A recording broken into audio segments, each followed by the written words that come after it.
Medina में एक यहूदी रहा करता था। वो मुल्क शाम गया ताकि तजारत के लिए कुछ सामान खरीदे। सामान खरीद कर जब वो वापस आ रहा था तो उसकी नज़र एक गुलाम पर पड़ी जिसका रंग बहुत काला था। वो किसी लिहाज से भी खरीदने लायक ना था। यहूदी ने सोचा कि अगर वो इसे खरीद ले तो अपने शहर मदीना में जाकर इसे महंगे दामों बेच और नफा कमा सकता है। चनाचा उसने वो गुलाम खरीद लिया जिसका नाम सालिम था। वो यहूदी मदीना में पहुंचा और सारा सामान 3 दिन में बेच दिया, लेकिन सालिम को खरीदने वाला कोई नहीं था। हर कोई उसकी शक्ल और सूरत देखकर नजरअंदाज कर देता था। यहूदी ने गुलाम सालिम से कहा कि वो सामान पकड़ के धूप में खड़ा हो जाए तो लोग ये समझें कि गुलाम बहुत मेहनती है और धूप में भी काम करता है, तो वो इस गुलाम को खरीद लेंगे। सालिम ने ऐसा ही किया, लेकिन लोग होशियार थे। उन्हें पता चल गया कि ये गुलाम महज मालिक के हुक्म पर खड़ा है। मदीना में एक खातून थी जो अपनी खुदा तरसी की वजह से मशहूर थी। उन्होंने जब गुलाम को देखा तो उसे खरीद लिया। उस खातून का नाम फातिमा था।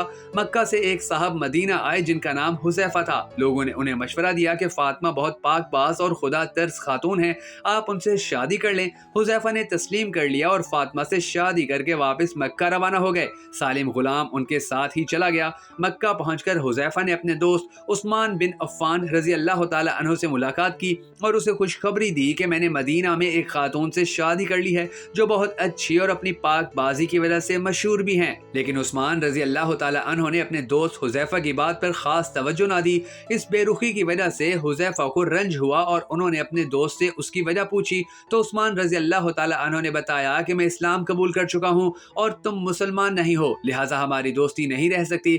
हुज़ैफा जानते थे कि उस्मान बहुत समझदार इंसान है, वो कोई बेफायदा काम नहीं कर सकते, लिहाजा अपने दोस्त को कहा कि मैं भी इस्लाम कबूल करूंगा। और फिर उन्होंने अपनी जोजा फातिमा और गुलाम सालम के साथ इस्लाम कबूल कर लिया। एक दिन आप सल्लल्लाहु अलैहि वसल्लम ने खवातीन में बयान फरमाया जिसमें गुलाम आज़ाद करने की फजीलत बयान की।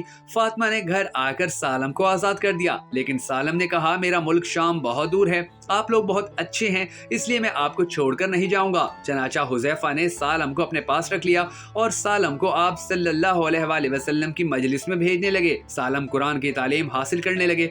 वक्त गुजरता गया। एक बार यूं हुआ कि वो मस्जिद में कुरान पढ़ रहे थे कि आप सल्लल्लाहु अलैहि वसल्लम तशरीफ लाए और उनका कुरान सुनकर कहा तमाम तारीफें अल्लाह के लिए हैं जिसने मेरी उम्मत में सालिम जैसे लोग पैदा किए। ये इतनी बड़ी तारीफ थी कि इससे पहले किसी के लिए नहीं की गई थी।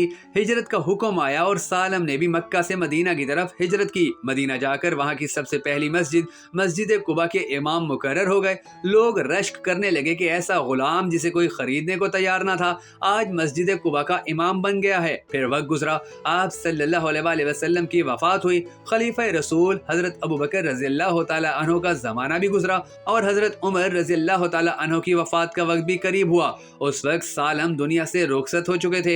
हजरत उमर रज़ी अल्लाह तआला अन्हु ने फरमाया कि अगर सालम आज जिंदा होते तो मुझे अमीर बनाने में कोई मुशक्कत ना होती, यानी मैं उन्हें अमीर अल मोमिनीन बना देता, क्योंकि मैंने रसूल अल्लाह सल्लल्लाहु अलैहि वसल्लम से सुना है कि सालम का दिल अल्लाह की मोहब्बत से भरा हुआ है। दोस्तों, इस वीडियो में हम सब के लिए सबक ये है कि कुरान के जरिए लोगों को इज्जत मिलती है और जो कुरान सीख जाते हैं उन्हें अल्लाह ताला ऐसी हुक्मरानी अता करता है कि वो लोगों के दिलों पर हुकूमत करते हैं। सालम जिनको कोई गुलाम की सूरत में खरीदने को तैयार नहीं था, उन्हें कुरान ने कैसी इज्जत से नवाजा। दोस्तों, अगर आपको हमारी ये वीडियो पसंद आई हो तो हमारी हौसला अफजाई के लिए इस वीडियो को शेयर जरूर कर दीजिएगा।